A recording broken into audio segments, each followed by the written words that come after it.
Listen, what I've learned about life is it's filled with a whole lot of pain.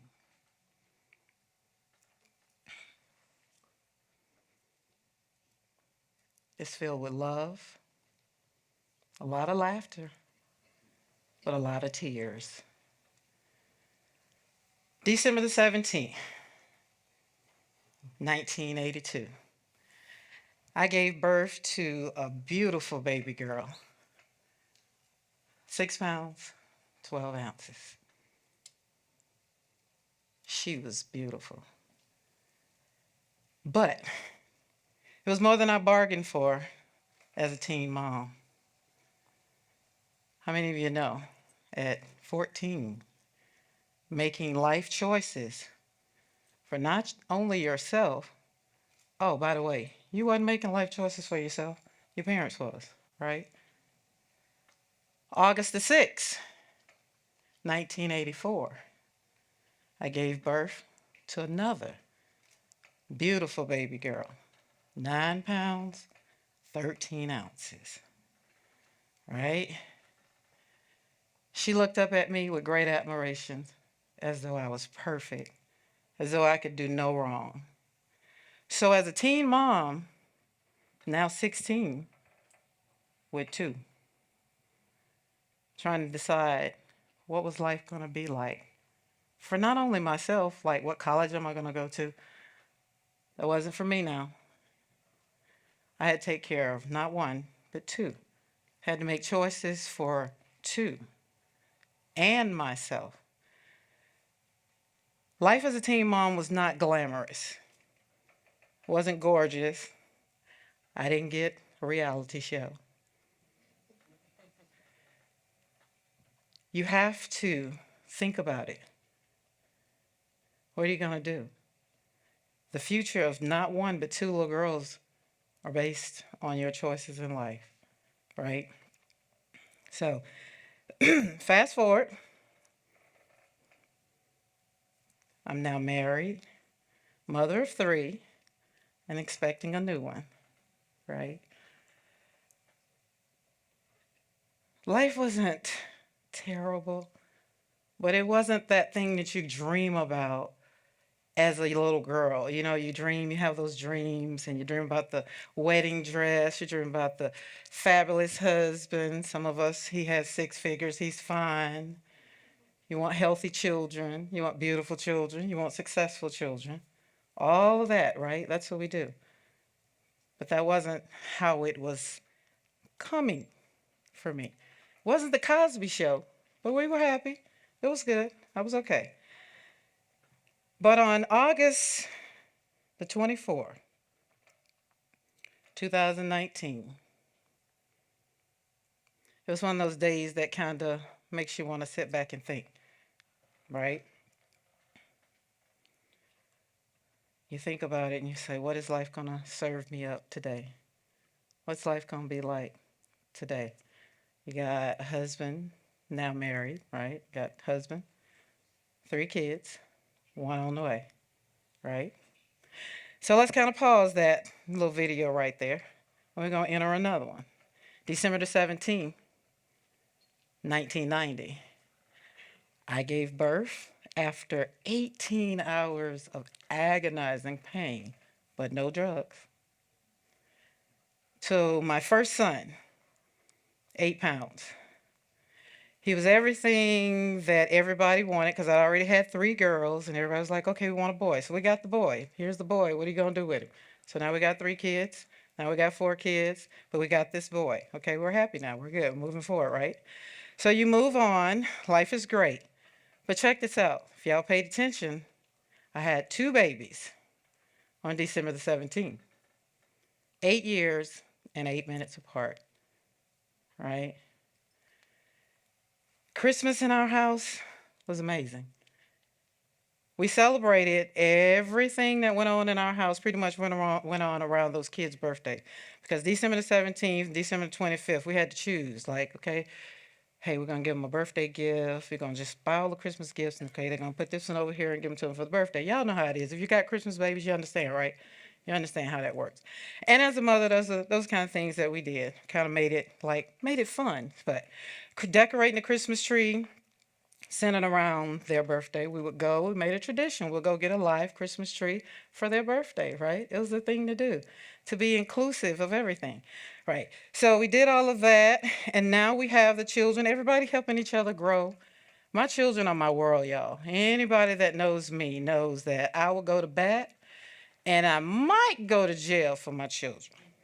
Might. I'm still thinking about that one because I'm one of them people that like to pee in private. Okay. So it's one of the things. So now that my children are doing these wonderful things, and as a mom, I'm sitting back watching the older ones take care of the younger ones, and the middle one was the boss. She was the mom. She really ran the show, right? So everybody's learning, everybody's doing the thing. Watching my children grow up in their own unique way. It just filled my heart with joy. So on August 24th, 2007, my world crashed. I'm now divorced, mother of 7. Not a bad thing. Still moving along. But August 24th, my life went way right? I was met by a police officer, 2 police officers. And they said, Karen, can we go to the office and talk? And I was like, no, we can talk right here. What you got? Tell me what's going on. Because picture this, it's police officers as I traveled up to the apartments. There's police officers everywhere, left, right, whatever. So I'm just like, no, what happened? What's going on? So without taking a breath, the police officer said, there are 2 unidentified females in your apartment, and they're dead.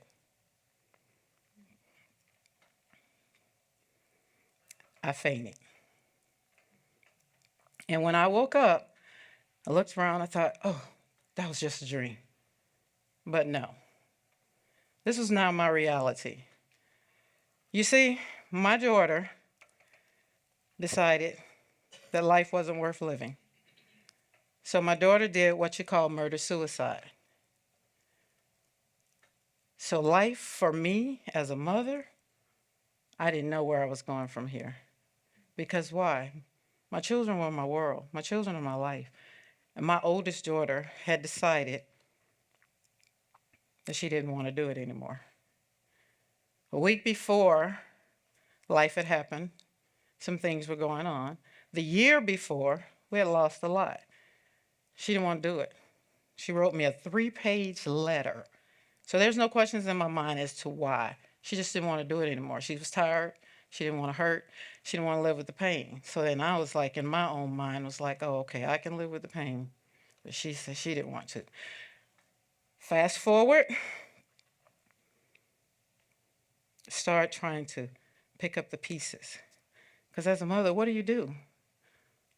Like, what do you do after your child commits murder, suicide? As a Black woman, I didn't even know what that was, right? So when the police officer gave me all the information and said that my granddaughter was drowned in the bathtub by my daughter, I didn't know how to handle that. So imagine me trying to move forward in life, trying to do this thing that they say that I had to do because bills still had to be paid, or else I was going to be homeless with this pain. So I found some strength. If it wasn't for my faith, I wouldn't be standing here talking to you today. So we moved forward,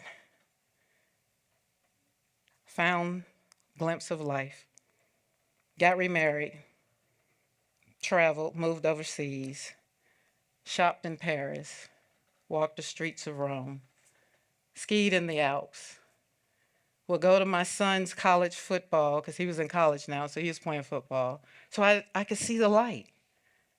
I can see it. Okay, it's going to be okay. It's going to be all right. You got this, girl. You got this, okay? Move forward. October the 4th, 2019. Get a phone call.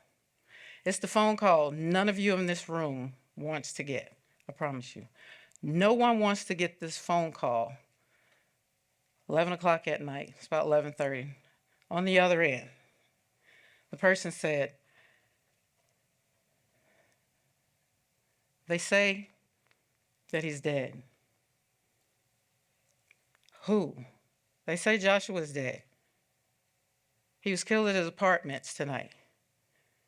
And I screamed, why? Why is this happening to me again? What am I supposed to do again? Another child? What am I supposed to do? How am I supposed to live my life without my children? Now, I've lost 2 children. My son Joshua was murdered.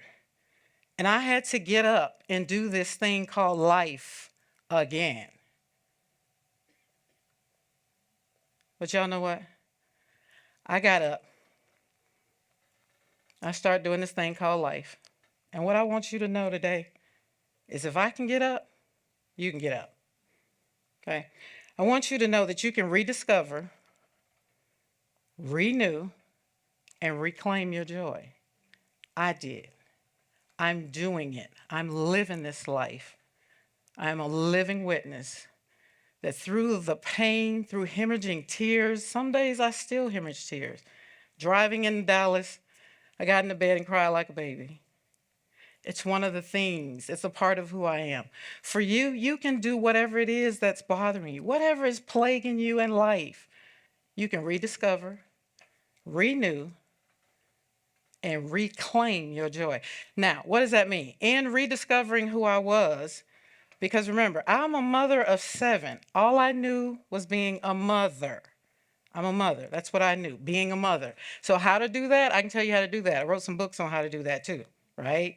So it's like how to be a mother. Okay, you do a mother. You do this, this, this. But how to be a mother who had lost 2 children and a grandchild? This was my new normal. I had to be intentional. I had to admit that this mess hurt. I had to ask myself, Karen, what do you want? And all I wanted was my joy back. But how many of you know after losing something that is precious to you, you're not going to have the same joy the day before as the day after? So renewing my joy was important to me. I had to stand there in the mirror and really be honest and say, listen, what happened yesterday, you can't change it. I'm not in control of death, and neither are you. But you are in control of you. What you do every single day is how you rediscover and renew your joy. So in reclaiming your life, now this was the big one, y'all. 2 years after my son's death, packed up, told my husband, let's move. He said yes, which is great. So we packed up and we moved from Colorado Springs, Colorado, moved to Alabama. Girl from the South, right? Bought 10 acres. Y'all, I get up every single morning and ask myself, Karen, what do you want to do? Because bad happened, I get to control every single second of my life. That's how I reclaimed my joy after the death of not 1, but 2 children and a granddaughter. I had to be intentional. So when I get up in the morning, I am very intentional. We have 10 acres, and I pretty much walk those 10 acres every day. I'm either angry, I'm happy, or I'm hemorrhaging tears because I was paralyzed by this pain. Grief just paralyzed me. It gripped me. And you know when you're paralyzed, you can't breathe good, right? So you have to get oxygen.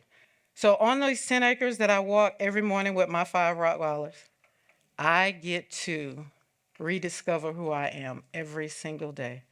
And I want you to know, you can rediscover your life. Ask yourself, what does it look like? What is the one thing that you wanted to do as a little girl or a little boy? What is that one thing? Now life has happened. This is a perfect opportunity for you to do that one thing, right? And renewing your joy. What brings you joy? My children was my life. My children are a semblance of my life, but right now my life is mine. I've kind of taken it back. And I asked myself, Karen, what do you want to do today? Where do you want to go? Oh, you don't want to do that? Renew your joy. You can renew your joy. You can do this. If I can do it, you can do it. I have faith in you. But reclaiming your life when life has really happened, that's going to take some work. Now, what you see now, I'm still working. I'm a work in progress. When will I be perfect? When y'all hear my passing. So every day that I get to get up and do this every day with the pain. It's my new normal. Because why? I've lost 2 children and a granddaughter. So this is what I want to leave you with. I want you to think about that one thing. Remember that one thing? I want you to think about one thing. Everybody think about one thing that makes you happy. Only you. You can't share it with your neighbor. You can't share it with your boo thing. You got to think of that one thing that makes you happy. Because here's the thing, in rediscovering you and reclaiming your joy, reclaiming you and renewing your joy, it's going to be a selfish time.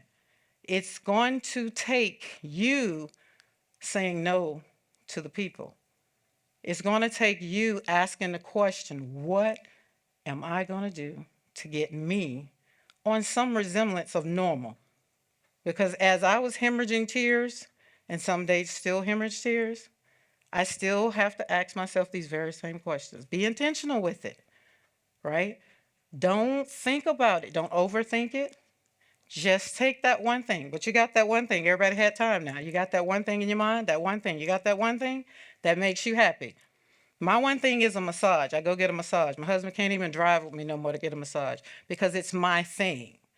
So when I'm going to do this one thing, on the way to doing the one thing, I'm thinking about things. I'm asking myself these 3 questions. Remember, rediscover. Who do you want to be? What do you want to be? What does that look like? Renewing your joy. What does that look like? What do you want to do? And reclaiming your life. And this time, it's not selfish, it's self-care. But you have to be intentional with it, right? You know why I want y'all to do that? Because when you do that one thing every single day, you are filling you up first because you can't pour from an empty cup. Thank you.